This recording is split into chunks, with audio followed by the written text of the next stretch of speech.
నమస్కారం. ఎంతో రుచికరమైన ప్రయోజనాలు కలిగిన వాము రైస్‌ని ఎలా చేసుకోవాలో వీడియోలో చూద్దాం.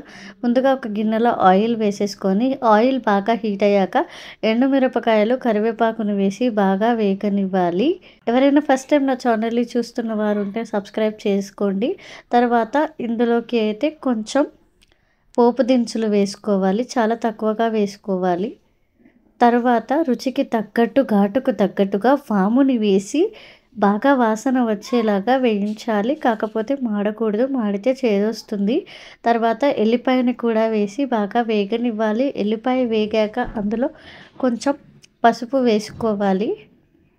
పసుపు వేగాక కొంచెం కొంచెంగా వండిన అన్నాన్ని వేసుకుంటూ బాగా కలుపుకోవాలి.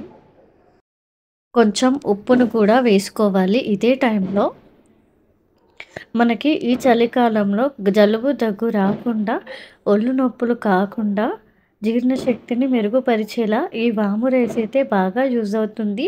లంచ్ బాక్స్‌లో కూడా చాలా బావుంటుంది. ఒకసారి చేసుకొని తప్పకుండా రుచి చూడండి. అండ్ ఇలాంటి more interesting lunch box recipes కోసం నా ఛానల్‌ని అయితే ఫాలో చేస్తారని అనుకుంటున్నాను. మరో ఇంట్రెస్టింగ్ వీడియోతో అయితే మీ ముందుంటాను. Bye bye.